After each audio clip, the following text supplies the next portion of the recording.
Hi there, and welcome to the Nerds of Business podcast. My name's Darren Moffat. I'm a director at WebBuzz, the growth marketing agency, and I'm your host. It's great to have you with us for episode 8 of the branding series.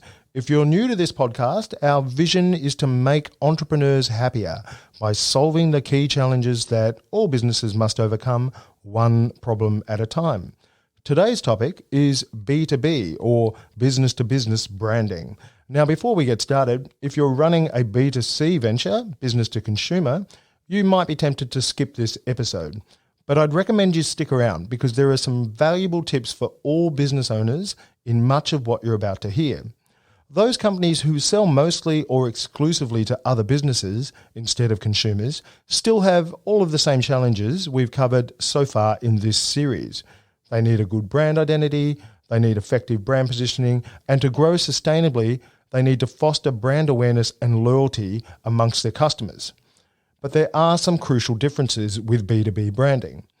When putting this episode together, I must admit I found it difficult to find a B2B case study that would resonate with both the B2C entrepreneurs in our audience and also our international listeners. And then I had a kind of a light bulb moment. I remembered that countries themselves are B2B brand marketers. You may not be aware of this, but there is competition amongst federal governments around the world for the capital investment of multinational companies. So our opening story today looks at how a tiny but much loved country outmaneuvered bigger nations to get a slice of the international corporate investment dollar.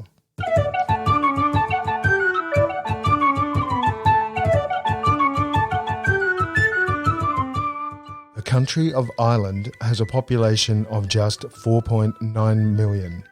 As a small, open economy within the Eurozone, its citizens depend on foreign investment for continued economic growth.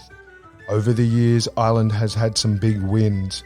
In 2008, its favourable tax laws famously attracted the attention of the social networking giant Facebook, who established their international corporate HQ in the capital of Dublin. But by 2016, a huge opportunity has emerged. Its neighbour, Great Britain, has voted to leave the EU in the famous Brexit referendum. This will leave Ireland as the only English-speaking member of the European Union. To capitalise on this, they launched the Ireland Right Place, Right Time campaign. Its goals are to position Ireland as investment-friendly to foreign companies and to raise awareness of locating their corporation in Ireland, such as tax breaks and a highly educated workforce. The government agency tasked with managing the campaign, IDA Ireland, choose LinkedIn as their main marketing channel. To foster engagement with their audience and convert users into leads, they use a mix of sponsored content, dynamic ads, and native lead generation forms. Their efforts yield incredible results. By the end of 2018, IDA Ireland see a 25% increase in social media engagement. Their top-of-funnel reach extends to over 800,000 prospects. The campaign ultimately leads to 237 foreign investment decisions and to the creation of more than 20,000 new jobs for the Irish economy, many presumably at the expense of their Brexit-loving neighbours.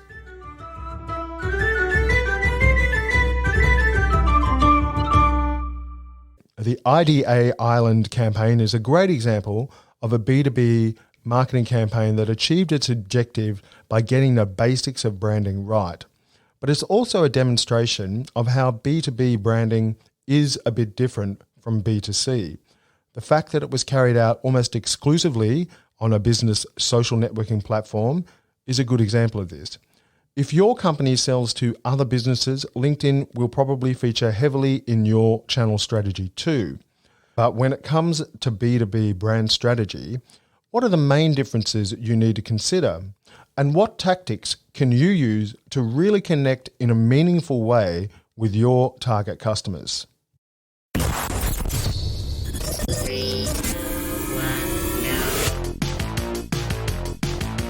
I love data. I love kind of looking through the data. You need to have systems, you need to have structure. You're going to get chopped to pieces. Enthusiasm is unstoppable. We kind of hit a point where we were like, we need another lever. Surround yourself with people who are smarter than you and richer than you. This is Nerds of Business. So the problem we're trying to solve, and the title of today's episode is B2b Branding. How is it different? And what can you do to be number one in your market? We've got some great guests with some amazing true stories and real-life case studies. In particular, listen out for our regular segment, Nerd Under Pressure. This week's nerd is from a $1 billion tech unicorn. He shares perhaps the most powerful LinkedIn marketing hack I've ever heard. We've tried it ourselves here at WebBuzz, and I can tell you it is absolute killer, so stick around for that. But first, here's just a quick reminder that if you're enjoying Nerds of Business, to please hit the subscribe button on your podcast player. It means you'll automatically receive each new episode every fortnight, and it makes it easier for us to stay in touch. Now, to begin a conversation about B2B branding, I think the logical place to start is with an exploration of how it's different from B2C marketing. So to kick us off, I spoke with Rachel Bevans from the Healthy Brand Company. She's one of our 2 branding experts for this series, and she's consulted to some of the biggest brands in the world. The interesting thing, which I love, is I started in consumer 25 years ago, and then about 10 years ago when I started working on agency side, I worked in quite a lot in the B2B, the business-to-business side. Mm-hmm. And I brought in a lot of those consumer aspects, so emotional connection in particular, to the B2B side when I was doing that. Mm-hmm. And so people used to think that business-to-business was like cold, harsh, and it wasn't. They didn't think about emotional connection. Yep. And we're talking to people at the end of the day. So emotional connection is incredibly important. Mm-hmm. So it might not be, talking to a dad about his kids, but talking to that same man, that same sort of mid-40s guy, we're talking to him about how he can achieve in his business and how our technology can help him do that. Yes. We may bring in a bit of the kids aspect. We might go, you're stuck under a whole lot of paperwork. Mm-hmm.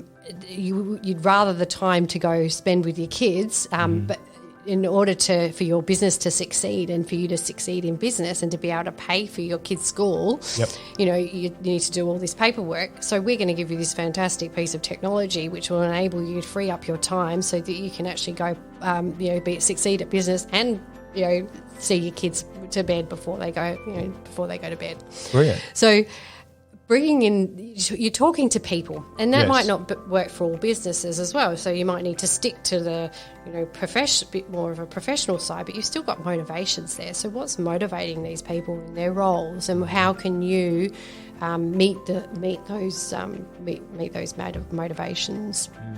I think that's such a good point, because I've definitely noticed over the last decade or so that business-to-business marketing has become much warmer and more human. Yeah. I mean, it used to be, and still, for some brands, it is quite cold and mechanical. But I think that's a really, really good point, that if you're going B2B, you're still dealing with humans. Yeah. It's the humans that are making purchase decisions. Yep. And particularly if you're working more towards the SME market, often people running it's a very small teams running these businesses. It's the sole trader, or it's the mum and husband and wife partnership, or it's just a very small group of directors. Yep. And it's about, as you say, the emotions. And we talked about it earlier, saying when we were talking about startups and small teams, like entrepreneurs and so forth, is they're generally all driven for a certain purpose, and they found this great product that meets a gap in the market that they're really driven to go and launch to help people to make their lives better and to solve a problem and make their lives better. Yep. So if you're talking to those people, you've got to tap into those drivers. Yep. If you're trying to sell them a product. I think the brand that does it, I reckon, are brilliant. I mean, I can't imagine them doing this 10, 15 years ago is Xero with Beautiful Business. Who would have ever heard of that, putting those two together? Yeah. But, you know, that's a brilliant way that the brand is done. But I think the other aspect is that as a business-to-business brand, you've also got to remember that you're attracting people, not just customers, but employees. Yeah. So what is it about, you know, how do you bring, people talk a lot about a values-led business, which is what successful businesses are. They're values-led. It's groups of people that are drawn together to achieve a common goal, and generally they have similar motivations and they have similar values. Yep. They might not be, you know, they might complement their values, so they might not be exactly the same, but it's sort of like with this values-led side of the business. But in order to develop a B2B brand, if you've got a group of lawyers, what brings them together? What unites them? You know, what unifies them? What is it about those people that actually will make their business special? So it's about finding that common ground. Exactly. Speaking the same language. Yep. And genuinely sort of shared values. Yep. Very powerful for B2B marketing. Yeah, absolutely. But all of this is, again, it goes back to meaning, you know, motivations. How do you actually make it how do you make that emotional connection and actually really have meaning in people's lives? So that's the technical perspective from an experienced brand consultant who's worked in both B2C and B2B. But what do entrepreneurs and senior leaders have to say? How is building a B2B brand different when you're actually inside the company growing the business every day? For this, I spoke to Neil Luo. Neil is the head of global growth at $1 billion tech unicorn Airwallex. And before that, he held senior roles at Seek and Hotels.com. Airwallex are a payments platform for SMEs, and they're disrupting the world of foreign exchange and international payments. Listen to what Neil has to say on how a B2B business is a bit different and why customer segmentation is so important. How is building a B2B brand different from a consumer brand? And what challenges and opportunities do you think are unique to B2B leadership teams? Yeah, no, it's a really good question. I think the first challenge is how different businesses are. And I think it's very dangerous to lump businesses as SMEs, right? Because there's very different challenges. And I think you have to kind of segment into different size SMEs. So we kind of see it as kind of, you know, micro SMEs, which are more like, you know, 1 to 2 people, your traditional SMEs, which is kind of more like 1 to 10, and then maybe more your mid-market SMEs, which is kind of 10 to 50. And each of these have very different needs. So one, that's really, really important. And secondly, I think businesses just have a much higher trust threshold versus consumer. So I think with consumer, you find that they're more willing to try brand straight away and not really need much hand-holding. Whereas with businesses, they always want to be able to talk to someone, kind of check certain things before they try something. So that level of trust is really important to kind of break through that B2B space. I think that's a killer insight. That's a really amazing bit of info you've just shared there, that the trust threshold is actually lower for consumers than it is for businesses, which is a bit counterintuitive when you think about it, that, you know, businesses have got generally more resources than individuals. Individuals have potentially got more to lose if they get, you know, ripped off or whatever it might be, have a bad outcome. Can you share with us a couple of things that you've done with Airwallex to overcome that skepticism and help nourish that sense of trust with the brand? Yeah, I think what key for us is that I think right now, especially in the business segment we're playing in, which is kind of, you know, all the way from small to big businesses, you can't just have a pure online strategy. You can't just say, oh, everyone's going to self-serve, because there's bound to be questions. So we've kind of taken this approach where we have a mix of online and, I guess, offline capabilities. So we allow businesses to easily book an appointment with someone in our business and have a chat, do a demo of our product. That works really, really well. Great. We emphasize customer support a lot, saying, hey, if you have any needs, feel free to contact us, whether via email or via phone. And, you know, businesses, they want that reassurance that if they have an issue, they can you know, talk to someone. Like the funny thing, we've done a lot of customer interviews, and they say, oh, I like to go to the traditional bank because I like to have a branch that I can go into. And we say, well, how often do you go into the branch? They're like, oh, maybe once a year. Right. So they don't go that often, but they just want that reassurance. Yeah. So that's really important for us to give customers that reassurance. And some of them might, contact us a lot, and that's totally fine. And some of them may not. But it's very important to give that business the reassurance they need, so that if there is an urgency, they can contact you and speak to someone, and we can kind of serve them. And one of the biggest differentiators we found when we talk to customers is they say, hey, I don't want to use TransferWise anymore because I don't have customer service. I want to use their wallets. And it's not that they call us every time, but they just want that reassurance that if there is an issue, they can talk to someone. Yeah. So I think that's a great insight into how you guys are running your business. You're really opening up the inbound communication channels. You make it really easy for people to talk to you and have a human experience, which is fantastic.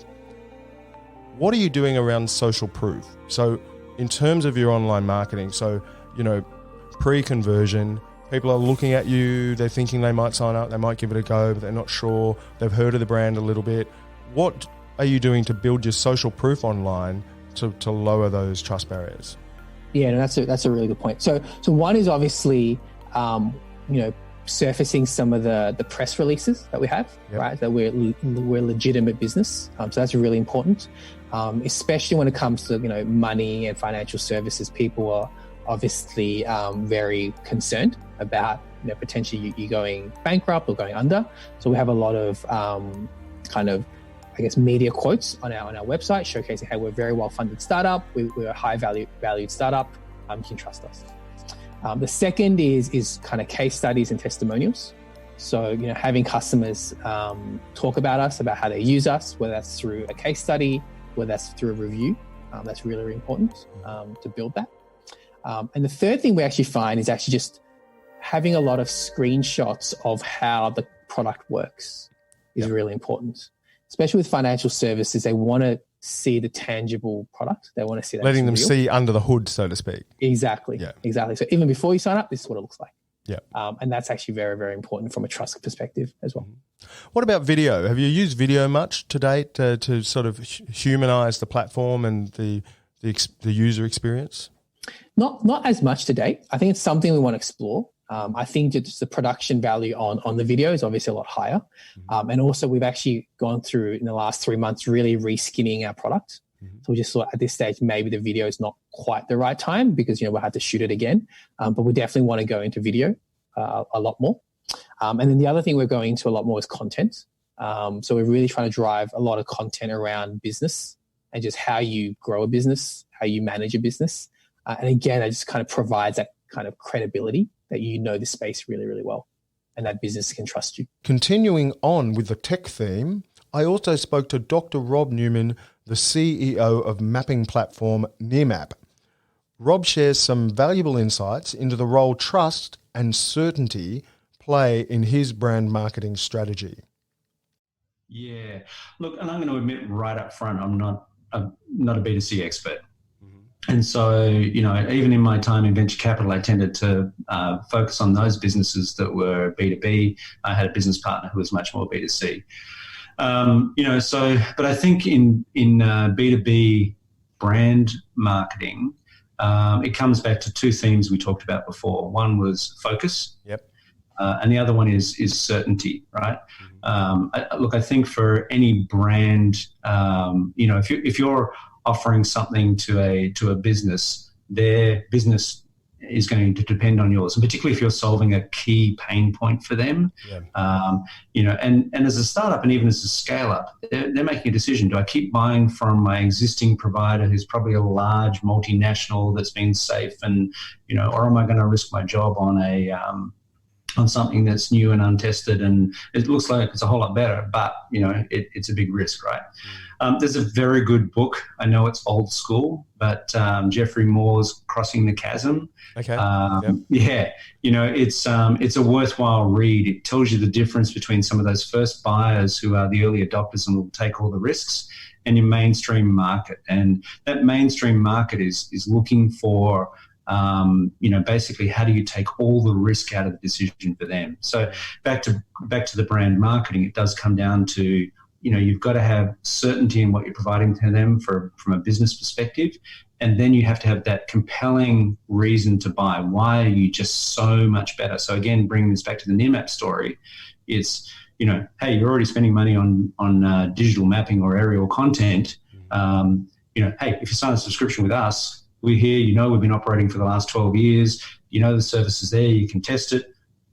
It becomes, and we'll integrate with all your systems, we'll do all the things that need to happen. So we solve the problem for the customer. So they go, well, I'm paying less, I'm getting more, and I know it works. The risk seems pretty low to me now, right? That's a pretty compelling value proposition. So if you're an entrepreneur who's weighing several potential business ideas, or maybe you're already operating in the B2B space, but you're thinking about going direct to consumer, you'll be interested in the next question. Is building a B2B brand harder or easier than a consumer brand? I think they both have their challenges. So consumer is harder in that a lot of the markets, they're like, if you think of a supermarket, it's so hard to break into that because there are already so many competitors in there. And so you've got to identify an insight and solve a problem that nobody else is. Yep. So it's actually very difficult to differentiate. Yep. So in that sense, it's quite difficult. And also the process of insight generation and so forth has been practiced so well over time that it can be quite laborious. That's nerdy. So I'll just stop you there. Insight generation. Can we hear about that? Yeah. So finding those insights or those, what is it that really turns the consumer on? Like what are those core values and what are those, what's the nuggets that we can actually tap into? The emotional drivers. The emotional drivers, the key motivations and so forth. Then the pain points and the barriers as well. So what are those? And because that process is, I've been doing that for 25 years, is you get a lot of debate because everybody's now has almost in every consumer-driven organisation, even in the big ones, like just about everyone in the whole organisation has gone through the process, like training and so forth, so they know how to generate it. So you have a lot of points of view. Yep. So in that way, it becomes it's quite challenging from a process perspective as well. So not only is it like the competitive environment, it's really hard to break through because a lot of the points of entry are taken, and it's very difficult to differentiate. And there's also like a process thing that everybody knows better. Yeah. But then actually, if I go to the flip side in terms of the B2B, well, if you're dealing with a service brand in particular, you've got 6 lawyers in the room or 6 engineers who are the leaders of the business, then they are very key. They're really key stakeholders. And that's really where I think I learned personally was stakeholder engagement, was actually understanding what you have a lot of very senior stakeholders involved in building the brand. And so stakeholder management for business to business tends to be really challenging. So getting all the key stakeholders on the same page, agreeing to the strategy. Yep. And what about, in sort of linked to that, being brave? So if, the opportunity for the business in a B2B market to stand out and grab more market share means pushing the brand position out to the extreme a little bit in one metric or value or the other. Yep. That can sometimes make people feel uncomfortable. Yep. What are your thoughts on that? Is that's a challenge to get people on board for that sometimes? Yeah, I think I've been lucky in that sense because I've worked, most of the business-to-business brands I've worked with have had everybody wants to make a big difference. So they actually want to stand out in the market, and it's a big, because you're working with a lot of personal pride. So braveness, courage, absolutely. But I think courage is really important for both. And when it comes to consumer, in order to break away, you need a lot of courage in terms of creativity and, following different communications methods, doing things differently in order to break through to consumers' attention. In the B2B environment, you need courage to push yourself outside of the blue. Because I find a lot of B2B market, if you take any vertical, and digital marketing, you can have a look at the different agencies out there. and a lot of them tend to cluster around the middle. Yep. You know, the websites look the same, Yep. the logos look kind of similar, the values are obviously pretty similar, and so there's that clustering effect. Everyone comes around the middle. It's the same in accountants, lawyers, you name it. Yep. It's really common, and I've noticed that the brands in B2B that push it out to the extreme and are brave, have the courage and the conviction to do so, are often the ones that do the best. Yeah, absolutely. And I think Xero definitely did that for an example. But I think, you look at you look in a lot of the professional markets, and they're all I think of is they're grey and dark blue, and they still are very grey and dark blue. Mm-hmm. So if you want to cut out from the crowd, then again, this is looking at category codes, and the codes might be from a positioning perspective, but they also might be from an identity perspective. Yeah. And I think if you think of the business-to-business environment, typically you think blue and grey. Yes, that's right. And it's very different to that now. And so I think a lot of these entrepreneurs and startups in particular are really breaking away from all Well, they're that. using, even from a colour perspective, they're using a lot of pinks and magentas and bright colours. And, that's a shorthand way to create a visual language that's a little bit different, and it makes you stand out. Yeah. But again, if it takes courage to do that. Yeah. And I think that's where a lot of people fall down. Yeah.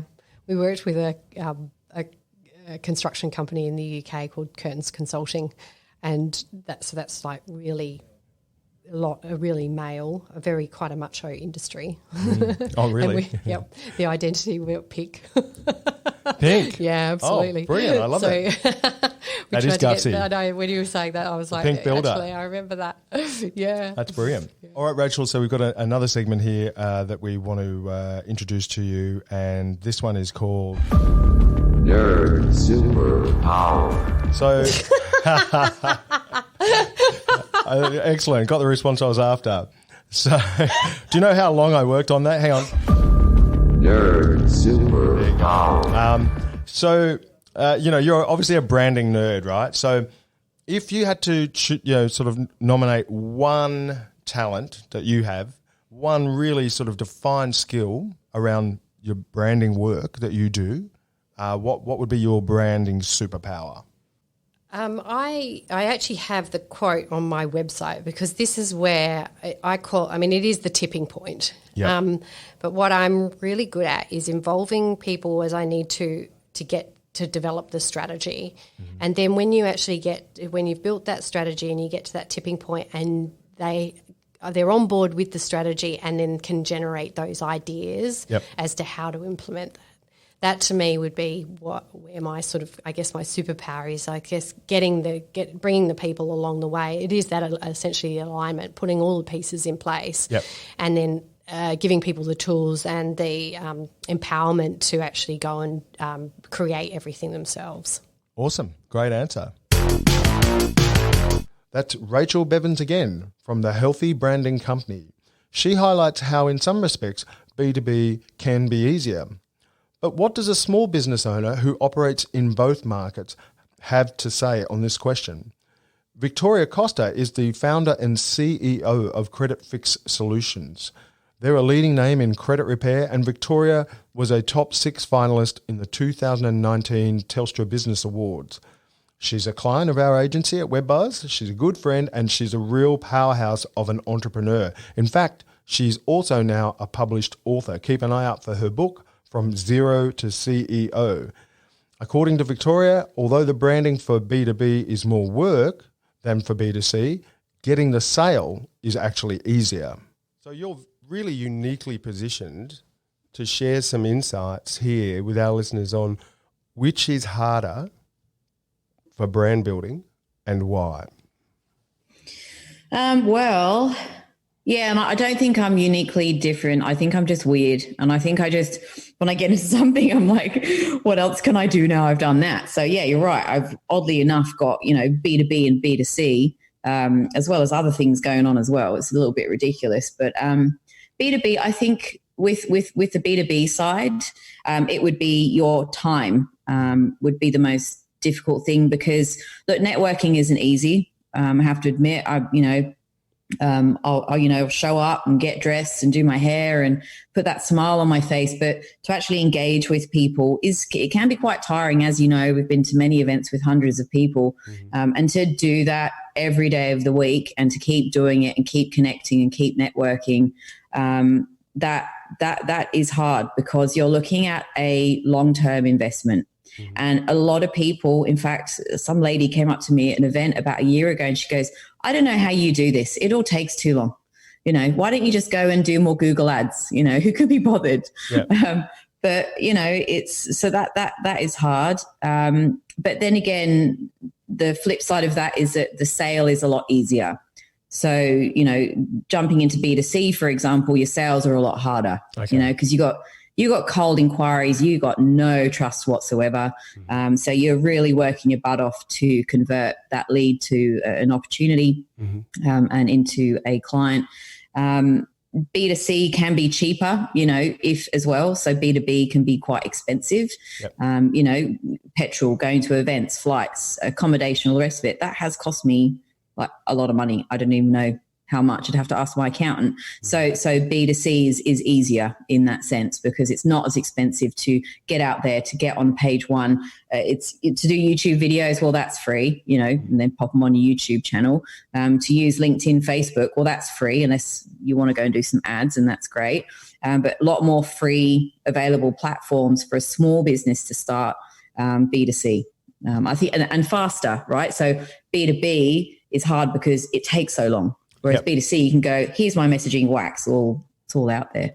But is it fair to say that certainly in your business, putting in the hard yards, building that B2B network, has that given you more scale? Has it given you more consistency? Yeah, definitely. If your vision is long-term, networking and building those relationships is the way to go. Because, people just love you. And then once a year, just throw a really fabulous Christmas party and do a dance in a Santa suit and everyone's your mate. Yeah, that's fantastic. It works. It definitely works. I'm not sure that I'm quite ready to put on the Santa suit yet. I reckon you'd be great in one. We'll get you doing one for this year. Okay. All right. There's the challenge. I'm down for the Santa suit. So the problem we set out to solve in this episode was B2B branding. How is it different? And what can you do to be number one in your market? Our branding expert, Rachel from the Healthy Branding Company, shared a technical perspective on how B2B branding is different from B2C. And we've also heard some fascinating real-life stories from our entrepreneur guests, Neil Luo from Airwallex, Rob Newman from Nearmap, and Victoria Costa from Credit Fix Solutions. I hope their wisdom and insights have given you ideas to crack the code to growth in your own venture. For me, however, there are three important conclusions that we can all draw from this episode. Firstly, you need to segment your customers. As Neil said, the B2B market is actually comprised of several discrete segments who each require a slightly different approach. If you work in B2B, it's important you segment your database and tailor your messaging for each group.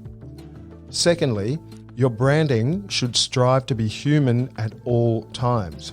As Rachel said, it works best when you don't focus on your product or service, but rather on how the use of that product or service affects your customer's life in a personal way. That was a really key insight. And finally, put in the work and persevere. As Victoria said, she spent a huge amount of time and money on networking events over the years, but ultimately it's paid off with a large and engaged network of distribution partners who refer her business on a daily basis. Although all the core branding principles still apply, it is true that B2B marketing is a bit different. This is both an opportunity and a threat for business owners. As we heard from Neil at Airwallex, the trust barrier for SMEs is actually higher than for consumers, so consistency and social proof are especially important. But if you can get this right and humanize the brand for the real people who ultimately make the buying decision, it might lay just the foundations you need to become number one in your market. We're coming to the end, but before we go, it's time for our regular segment, Nerd Under Pressure, where a guest has to share one killer hack or tip they recommend for you, our listeners. Let's find out who our nerd under pressure is today. Okay, so Neil, we now turn to a regular segment of ours called Nerd Under Pressure. It always gets a chuckle. So Nerd Under Pressure is where we put our guest nerd under a bit of pressure. We ask you for one killer hack that you can recommend to our listeners on a particular topic. And today, Neil, we're asking for a killer hack, one killer tip that you can recommend to entrepreneurs on B2b branding. And your time starts now. Yeah, so I think my killer hack would be for, if you're B2B kind of branding, go through LinkedIn. Obviously, there's a lot of businesses there. But specifically, I'd say don't offer your product straight away on LinkedIn. Say that you've got a great product and that if people are interested, they should comment on your post, like interested or something like that. And then you send them the link through a personal message. And the reason you do that is when you put a comment on a post, it goes to the viral loop. Yes. It really creates a viral loop. You get a lot more awareness. It gets posted through all their network. Anyone that comments on it, it'll get posted through their network. And we've been able to drive a lot of leads and engagements that way through LinkedIn. That is a fantastic hack. That's seriously, that for anyone working in the B2B space, that's killer. And we'll be sure to promote that very heavily. Thank you. Thanks, Neil. So thanks for listening to episode 8 of Nerds of Business. If you've enjoyed it, please leave a review on Apple, Spotify, Google, or wherever you listen to your podcasts. It helps us climb up the ranks and become more visible to other people just like you. We want to help as many entrepreneurs and businesses as possible. If you've got a question or some feedback, we'd love to hear from you. You can engage with us at webbuzz.com.au/nerds. That's webbuzz.com.au/nerds. So feel free to reach out and say hello. I want to thank all of our guests and the team at WebBuzz for helping me put this show together. We'll be back in 2 weeks with the last episode for this series, which is on brand damage. Until then, I'm your host, Darren Moffat, and I look forward to nerding out with you next time. Bye for now.